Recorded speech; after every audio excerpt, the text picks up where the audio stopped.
వాళ్ళతో చెప్పండి, పక్క వాళ్ళతో చెప్పండి. హలో హలో అనండి. పక్క వాళ్ళతో, నాతో కాదు, పక్క వాళ్ళతో అనండి. Hello hello. నేను నన్ను చూస్తున్నాను, నేను నిన్ను చూస్తున్నాను, మళ్ళీ ఆయన చెబుతున్నాడు. చెప్పలు కొట్టండి. అవును ప్రతాపన్న, ఏ పాట పాడతావు? గాడి తిన్నానయ్యా, చిన్న గాడి తిన్నానయ్యా. ఏంటి గాడిదా? అవును, ఇది మామూలు గాడిద కాదు, యెరూషలేము వీధిలో కట్టబడిన గాడిద. 2 సందుల మధ్యలో కట్టబడింది కాబట్టి అడ్డగాడిద. ఈ చూపులకి 2 త్రోవ కనబడుతుంది. అవ్వ కావాలి, గువ్వ కావాలి, లోకం కావాలి, దేవుడు కావాలి. కాబట్టి ఇది అటు ఇటు చూసి గాడిద, కట్టబడిన గాడిద, అడ్డగాడిద, అటు ఇటు చూసి గాడిద. ఒకే చోట కనబడి అక్కడే దొరుకుతూ అక్కడే మురిగి చేసుకుని బతుకుతుంది. కాబట్టి గబ్బున్న గాడిద. ఇంతవరకు ఏ పనికి వాడబడలేదు కాబట్టి పనికి మాన్న గాడిద.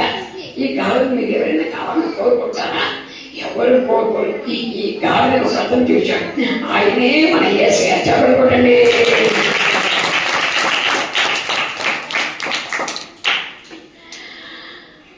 నా శిష్యులారా, నాకు గాడిద కావాలను అన్నాడు. శిష్యులు ఇప్పి తీసుకొచ్చాను, దాన్ని బట్టలు పరచాలి, యేసయ్య కూర్చున్నాడు. అంతే. జనం 5, 10, 100, 1000 గుంపులు గుంపులు చేరుకున్నారు. చేరుకొని ఏమన్నా తెలుసా?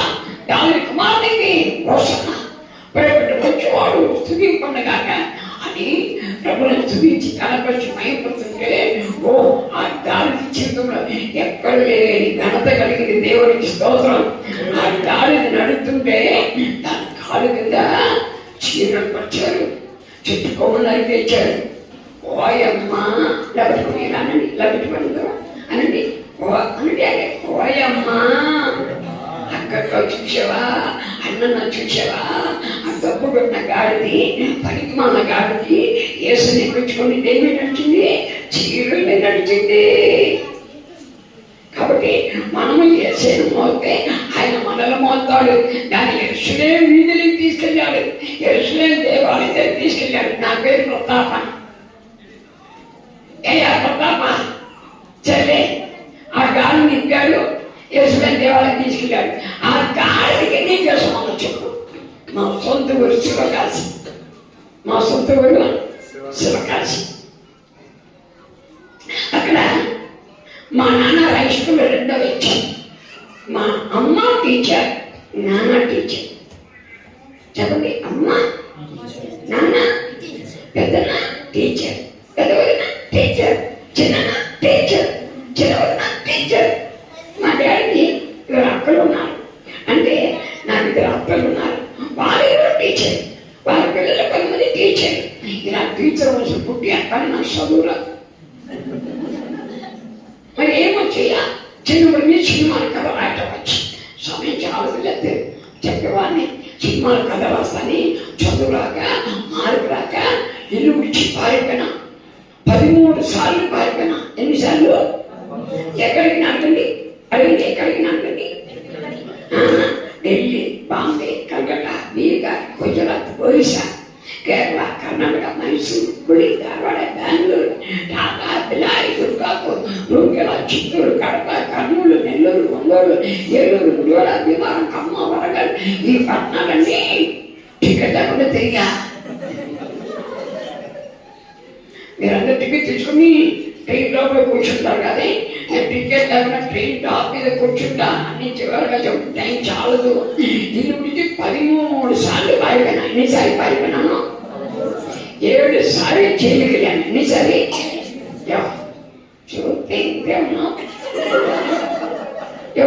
నీ కేడిగా అయితే మోడీయా? నేను మోడీ కాదు, కేడీ కాదు. ట్రైన్లో టికెట్ లేకుండా పోతే ఈ పోలీసు వాళ్ళు కేసు దొరికిపోతే నన్ను పట్టుకొని ఎక్కడ పడేసేవారు? జైల్లో పడేసేవారు. అలా 13 సార్లు విడిచి పారిపోయినా. 7 సార్లు జైలుకి. ఒక్క సినిమా కోసం 1000 కిలోమీటర్లు పోయినాను. మీరు ఎవరైనా వెళ్ళారా?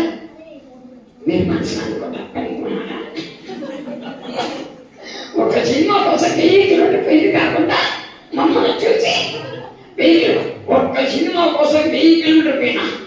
గుంటూరులో ఒక సినిమాతో డబ్బులు అయితే గుండు మీద సొక్కా ఇప్పి ఆ సొక్కా అన్ని సినిమా చూసా అడుగుతున్నా ఎంగిలాగా తీసుకుతున్నా చిన్న సమాజంలో నాటికలు తీసుకుతున్నా కలకత్తా పట్టణంలో చిన్న సవాన్ని మోసుకపోతుంటే ఒక ఎమ్మెల్యే కొడుకునే ఏమో నలుగురు బాబులలో ఒకే ఒక అమ్మాయి పేరు మెర్సీ. చెనకకు మరొకరాలు పావులాలు 60 రూపాయలు విసురుతారు కదా, అది ఏరుకున్నా అక్కడ కుంటివాడుగా బిచ్చగాడుగా వ్యాధి కలుగుతుందిగా. హలో నెల రోజు స్నానం చేయలే.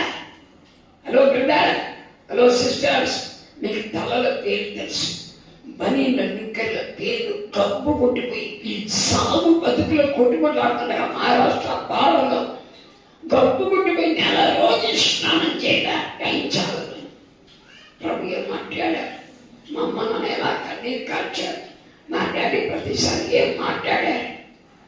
అట్లాంటి కుంటు పైన ఉన్న స్థితిలో గుళ్ళు కప్పు కొట్టిన స్థితిలో సాగుబతుకులు కప్పు కొట్టిపోయి నెల రోజు స్నానం చేయకుండా బట్టల పేరుతో గబ్బు కొట్టిన గాలిని నా యేసయ్య పట్టుకున్నారు. జాగ్రత్త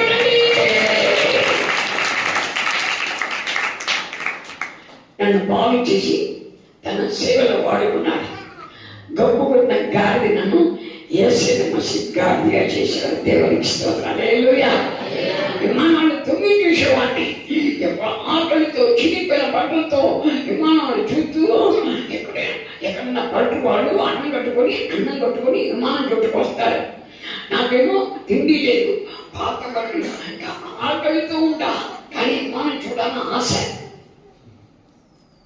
అక్కడ చూసి అన్న విమానంకి టైం అయిందా తమ్ముడు, ఒక 2 నిమిషాలు తమ్ముడు వచ్చేస్తే. అలాగా సరే, ఆకలితో ఉన్నా, సరే విమానం చూద్దాం, విమానం చూడాలి తమ్ముడు, అది అవుతుంది వచ్చేస్తుంది.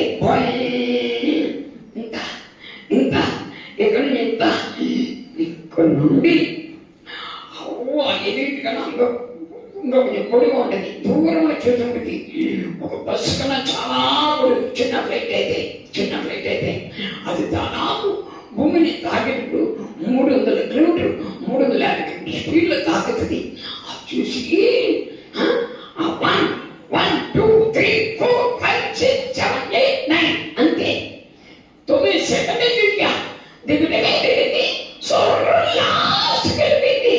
అది చూసి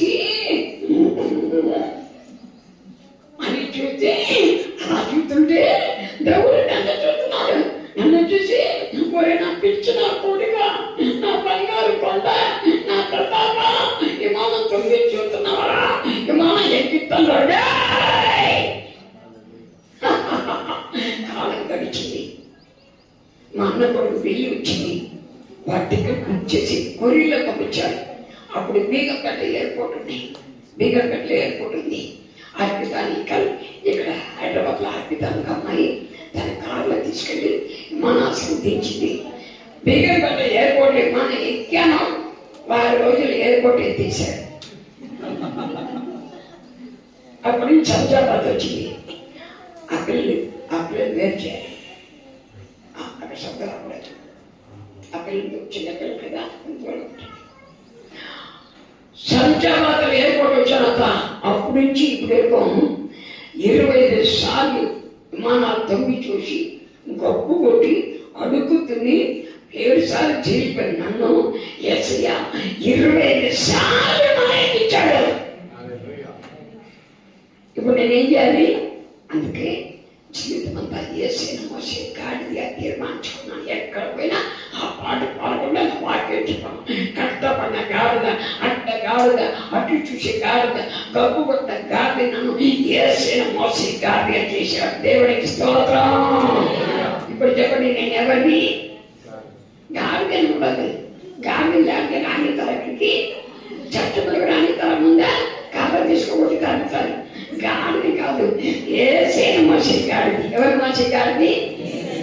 పక్కవాళ్ళతో చెప్పండి, హలో అనండి. హలో నీ ఎవరు మోసే గాడిది? నేను కాకెళ్తా, నేను ఏనుగుని, నేను గమ్మ, నేను కాకు, నేను రెడ్డి, నేను రాజు, కుదురదు. పర్లోకం పోవాలి, యెరూషలేము పోవాలి, గాడిదగా మారాలి. దేవునికి స్తోత్రం. అవునా అవునా? తగ్గించుకోవాలి మనం. నీవు ఆయన మారితే ఆయన నిన్ను మారుతాడు, నీ ఆయన మారుతాడు, నీ పిల్లలు మారుతాడు, నీ కుటుంబాన్ని మారుతాడు. అందరూ చెప్పండి, స్త్రీలో చెట్టిపడి లానండి అందరూ తిప్పండి తిప్పండి. నేను నా ఇంటి వారందరూ యేసయ్యను మోస్తాను. శబాష్. హలో, యేసయ్యను మోసే గాడికి 2 పని చేయాలి. ఒకటి ముందుకు ఊరుగాలి, రెండోది వెనక్కి తన్నాలి. పక్క వాళ్ళ తనబాకు, అత్తమామను తనకు, శాతానికి కారణం తను. యేసు పనికి ముందుకు ఊరుగాలి, లోకమును పాపము వెనక్కి తనాలి. నేను రెడీయా? పాడుకుందామా? రెడీ? చిన్న పాట. గాడిది నేనయ్యా, చెప్పండి. గాడిది నేనయ్యా, చిన్న గాడిది నేనయ్యా, యేసురాజు సవారి చేసే గాడిది నేనయ్యా, చిన్న గాడిది నేనయ్యా, గాడిది నేనయ్యా, చిన్న గాడిది నేనయ్యా, యేసురాజు సవారి చేసే గాడిది నేనయ్యా, చిన్న గాడిది నేనయ్యా, యేసురాజు నేనయ్యా, హోసన్నా హోసన్నా ఏకరుడిన పాడేనా ఎగిరి పోయిచుండగా నావే పొంగుచున్నది, ఎగిరి పోయిచుండగా నావే పొంగుచున్నది.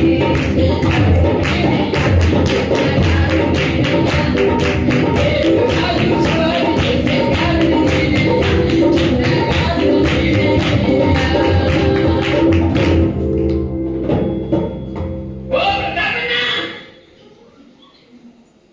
ఎక్కడున్నా? ఇక్కడే. అవును, దేవుడికి ఇంతే చేశారా, ఇంకేమైనా చేశారా? చెప్తా.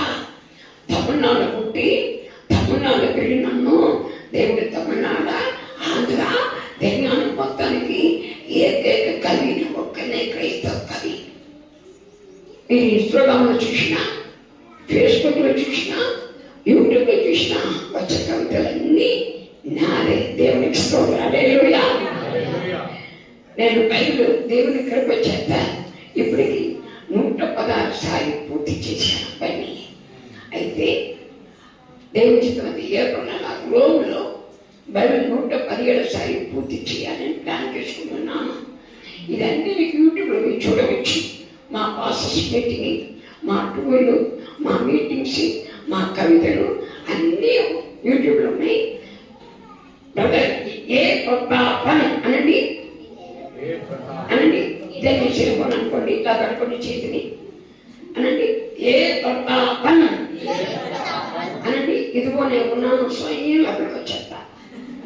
అప్పుడు నేను సపరేట్ చేసుకోండి, బట్టలు బెల్బట్టండి.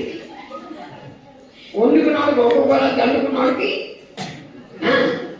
వండుకున్నాడికి ఒక్కొక్కరు రాదా?